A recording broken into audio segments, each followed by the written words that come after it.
India strategic collaboration with Gulf, again this is for essay. तो Gulf में बहुत सारी कंट्रीज हैं, तो इस एसे में स्पेसिफिकली एक कंट्री को लेकर हमको नहीं लिखना है, लेकिन एक जो मेजर कंट्रीज है जिनके साथ इंडिया का कुछ मेजर कोलैबोरेशन है, अगर आप 3 या 4 कंट्रीज के साथ किस तरह का हम लोगों का कोलैबोरेशन है ऐसा भी प्रिपेयर करते हो तो भी बहुत अच्छा होगा।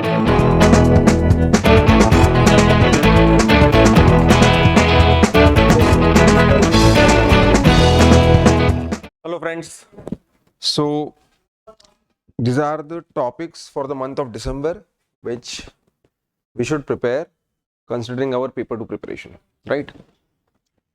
So the first one is building rural resilience. Now, even though this topic is very general, but we need to understand that even today the 70% population, 3/4 of population is living in rural India, right? So along with the Panchayat Raj institutions, what kind of community initiatives are there which are helping the rural India to come out of slumber, right? So we need to think about it. So for this specific essay, I would recommend you to collect information. जितना अलग अलग examples आप लेके आओगे उतना वो बेहतर होगा। अभी आपने रिसेंटली कुदुम्बश्री के बारे में सुना होगा। कुदुम्बश्री जो है केरला में एक कम्युनिटी नेटवर्क है जिसका सोल पर्पस है poverty alleviation and women empowerment. और जिस तरह से कुदुम्बश्री ने काम किया है पिछले कुछ 25 सालों में, 1998 में केरला गवर्नमेंट ने ये स्कीम लॉन्च की थी और किस तरह से उन्होंने इसको बेहतर बनाया है। अगर आप की स्टडी पढ़ेंगे तो आपको अंदाजा आ जाएगा कि what kind of content this AC is demanding. और फिर आपको वही उस तरीके का कंटेंट अलग अलग स्टेट्स की अलग अलग स्कीम्स के साथ ढूंढना है, कुछ केस स्टडी एग्जांपल्स निकालने होंगे और इस तरह से एसे लिखना होगा। दूसरा है minilateralism transforming global diplomacy. Now obviously this is for essay, this is also for essay.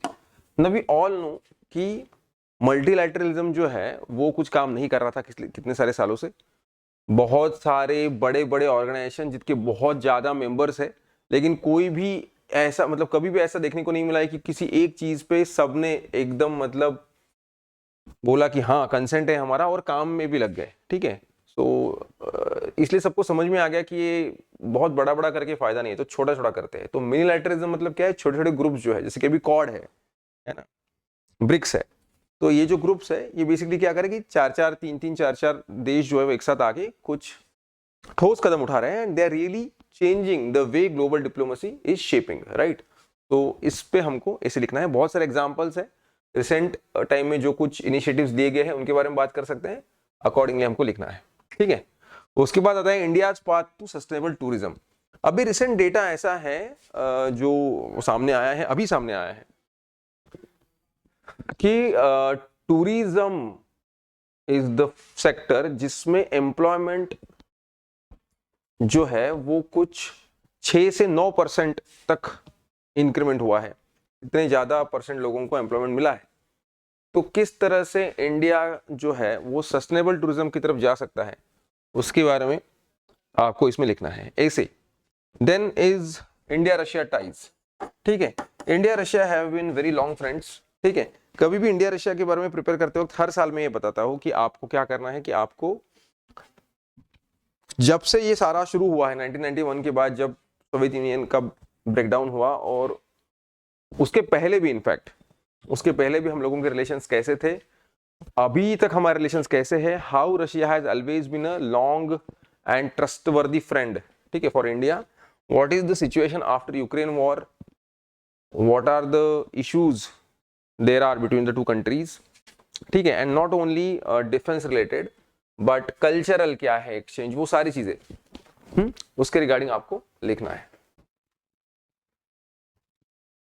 Then come next India strategic collaboration with Gulf, again this is for essay.